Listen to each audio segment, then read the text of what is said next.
So yes, நம்மளுடைய விஜய் எஸ்தாஸ் sir வந்துட்டாங்க. ப்ளீஸ் சார் வாங்க, ஒரு பெரிய கைத்தறோட please have him on stage. Sir வந்து அப்படியே நீங்க பேசிட்டா இன்னும் சூப்பரா இருக்கும். அதாவது படத்துல வந்து ஒரு பெரிய கேரக்டர் நீங்க பண்ணிருக்கீங்க.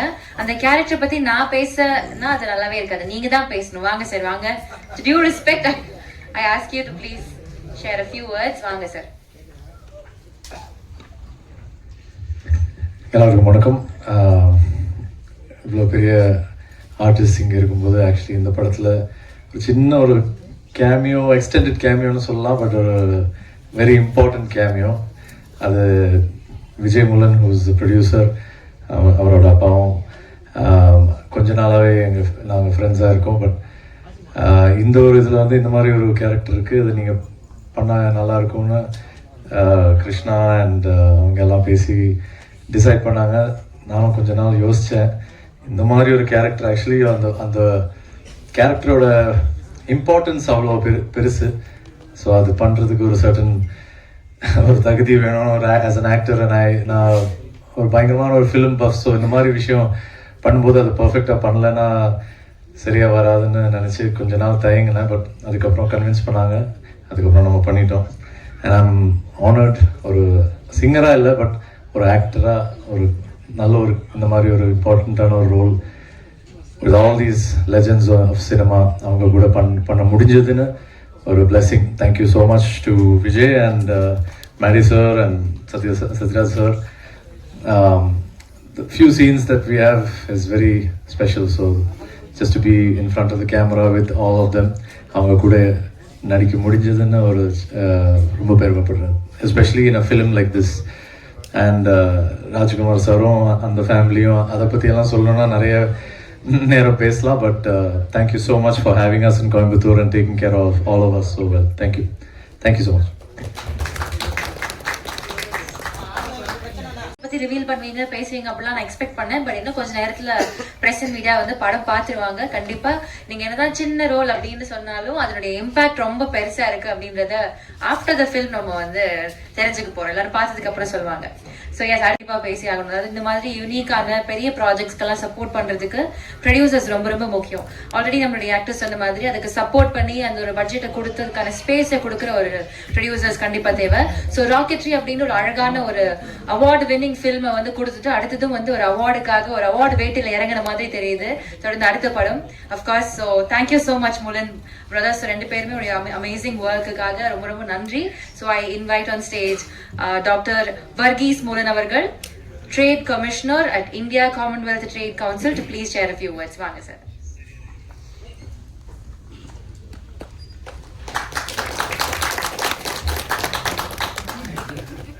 Dear friends, எனக்கு ரொம்ப தமிழ் ஜாஸ்தி கிடையில, கொஞ்சம் திட்டெல்லாம் வரும், கொஞ்சம் க்ஷமிக்க வேண்டியது. நான் இங்கே முதல்ல എൻ്റെ ലൈഫ് கொஞ்சம் இங்கே தமிழ்நாடோட கொஞ்சம் அட்டாச்சாக ஆகிருக்கா. ஆனால் இந்த கிராஜுவேஷன் முடிஞ்சிட்டு இங்கே சென்னையில் தான் எனக்கு அன்னைக்கு மட்ராஸ் 1977 மட்ராஸில் தான் இங்கே வேலை கிடைச்சது. இந்தியன் எக்ஸ்பிரஸில் அது சரோஜ் கோயங்காவோட ஒரு அந்த ஆஃபீஸ் டீமில் செக்ரட்டரியாയിട്ട് எனக்கு ஜோலி கிடைச்சது. 2-3 வருஷம் இங்கே இருந்தது. இங்கே 1000 லைட்ஸில் தான் நம்ம வசிச்சிருந்தது.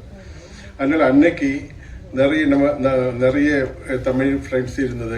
இப்போ அவரெல்லாம் ஆஃபீஸில் வந்தாலும் கொஞ்சம் இது டைம் கிடைக்கும்போதெல்லாம் அந்த சினிமாவோட அந்த முந்தநேத்தியில் பார்த்து சினிமாவோட அந்த விஷயம் தான் ஜாஸ்தி பேச்சு. அப்புறம் நெக்ஸ்ட் ஃபிலிம் எப்படி பார்க்கலாம் அந்த அப்படி பேச்சு நானும் அவர்கிட்ட ஒரு ஃப்ரெண்ட்ஸ் ஆக்கி அவர் கூட நிறைய எல்லாம் இங்கே ஃபிலிம் பார்க்கறதுக்கெல்லாம் போய் அப்போ எனக்கு தெரிஞ்சது இங்கே தமிழ்நாட்டில் தமிழ் மக்கள் எவ்வளோ அட்டாச்சு இந்த ஃபிலிமோடு ஆயிருக்கா.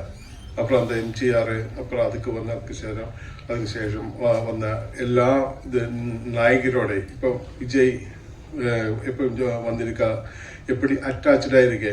இதெல்லாம் பார்க்கும்போது எனக்கு என்ன சொல்கிறேன், இவ்வளோ சின்சியராக இவ்வளோ ஓப்பன் மைண்டடாக இந்த சினிமையோட டச்சிங்கில் இவ்வளோ இருக்கிற தமிழ் மக்களோட எனக்கு ரொம்ப வாழ்த்திருக்கா. எப்படியானாலும் அதில் 2-3 வருஷம் முடிஞ்சிட்டு நான் இங்கே டெல்லியில் போய் வேலை பண்ணி அங்கேருந்து சவுதியில் போய் அங்கே 40 years அங்கே ஒர்க் பண்ணிவிட்டு இப்படி அங்கே பிஸ்னஸ் தான்.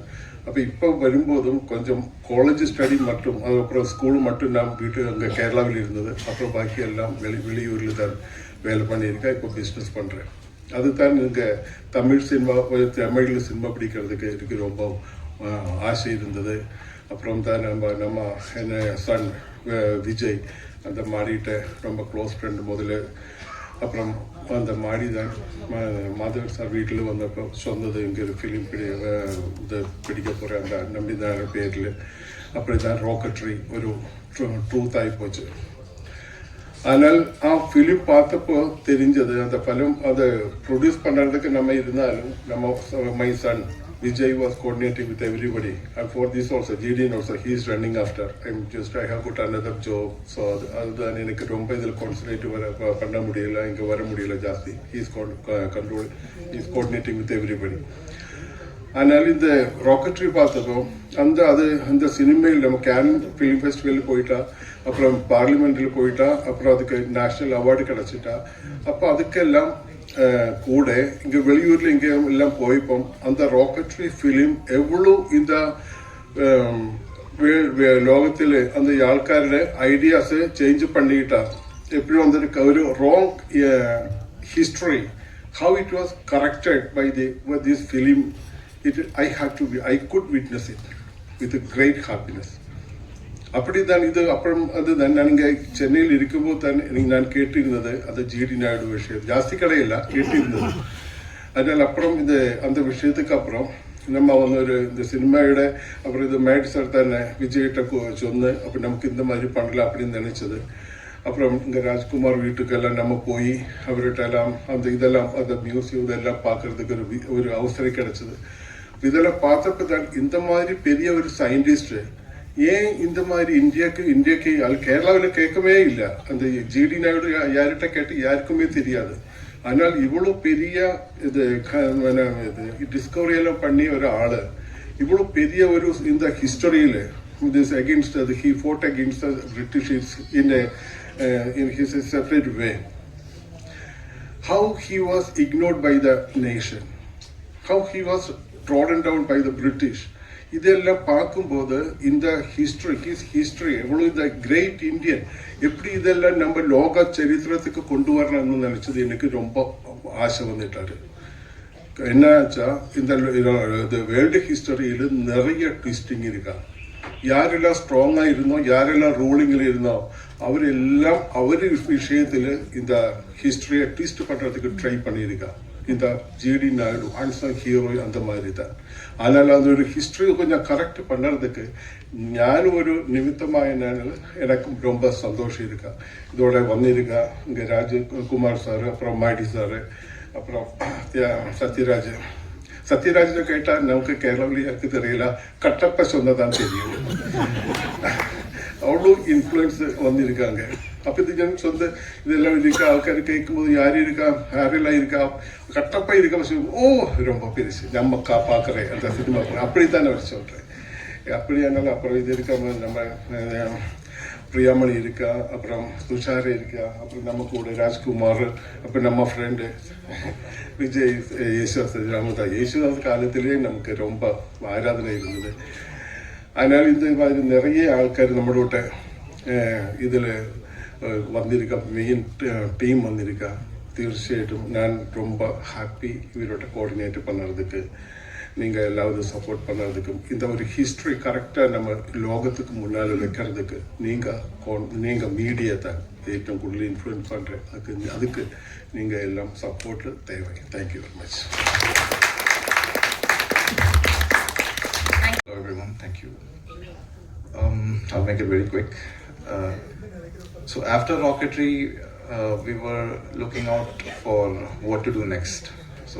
And it has to be a great story because Rocketry took us to a bigger heights with national awards and all the expectations. That's when I heard the story from Maddie, how excited he was hearing the story, and Arvind sir being a part of Rocketry, I got to know more about it. So the only thing I went after Arvind sir was like, somehow please get this project to us. I did not know Krishna or Rajkumar sir then, but later I got to know them.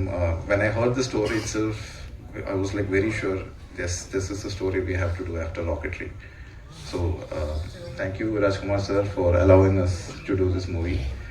Thank you Maddie for showing I mean, your conviction to the story is what gave us the confidence. And Krishna's story podcast.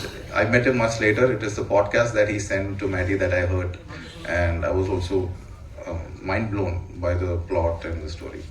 And later it just grew over time. Satyaraj sir came, Jayaram sir came, Tushara, Priyamani, Aditi Balan, our friend Vijay Shudas, and a string of actors. A lot more people are sitting here. Great honor to work with everyone, and a big thank you to my father, Varghese Moolen. I am just a namesake producer. He is the actual funder. It's with his money that it's all done. I'm only a manager here. Thank you all for the opportunity. Thank you. Thank you sir, thank you so much. அடுத்ததா நம்முடைய கிருஷ்ணா அவர். நிறைய பேர்த்துக்கு நன்றி சொல்லிட்டோம். ஆனால் நான் வந்து ஒரு சின்ன ஐ ஃபர்காட். இந்த ஃபிலிமில் வந்து எல்லாரும் சொன்னாங்க பழைய காருங்க, பழைய சாமானுங்க எல்லாத்தையும் கொண்டு வந்து ஃபிலிமில் வச்சு மியூசியத்திலிருந்து யூஸ் பண்ணானே. அதுக்கு வந்து I have to thank the entire team who is not here today from GD Naidu charities. நம்ம மியூசியத்திலிருந்து நிறைய members, mechanics, drivers, our one of our directors miss Akila, அப்புறம் Suresh Naidu our GM there, இவங்க எல்லாரும் அந்த entire team put their heart and soul. And also people from our building maintenance and everybody who got my grandfather's main office. அங்கே தான் bus company வச்சு அங்கே ஓட்ட ஆரம்பித்தார்.